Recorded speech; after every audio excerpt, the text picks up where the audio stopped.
السلام عليكم، كيف نتوما؟ لاباس عليكم؟ نتمنىكم تكونوا مزيانين بخير وعلى خير ان شاء الله. يلقاكم يا ربي هذا الفيديو في احسن الاحوال.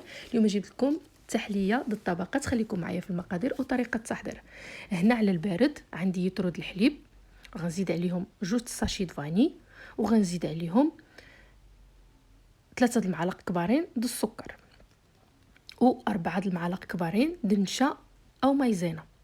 غنشعلوا العافيه ونحركوا مزيان ونزولوا ديك التكتله د المايزينا ونخليوها طيب على خطره عاديه. من بعد كنطفيو عليها. الساعه اللي غنطفيو عليها غنعملوا عليها 40 حتى 50 غرام د الشوكولاط ابيض.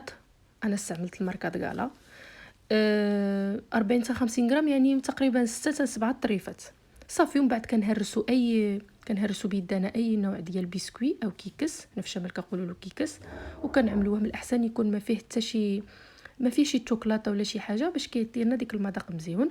وكنغرفوه في الكويسات. صراحه هذه التحليه كتجي مزيونه، غتجربوها غترجع عندكم ادمان، وكتجي هيدا في المنظر مزيون.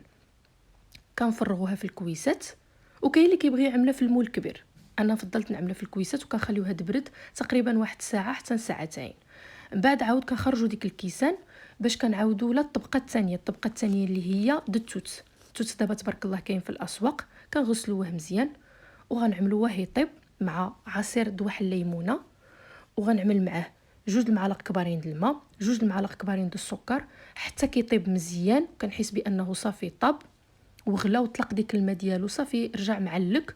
كنطفيو عليه وكنعملوا عليه واحد الساشي د فانيليا صافي. ومن بعد عاود كنعاودوا ديك الطبقه الثانيه وكنخليوها تبرد عاود 1 ساعه د المكانه. من بعد ملي كتبردنا ديك الطبقه كنخرجوه وكندوبوا الشوكولاط اسود، ومن بعد كنعملوه من فوقي الطبقه الاخريه عليها صافي. وكنخليوه حتى كيبرد وكنقدموها كتجي لذيذه ما تشبعوش منها. نتمنى يعجبكم الفيديو. شكرا على المشاهده ديالكم. تلقاكم فيديو جديد، مع السلامه.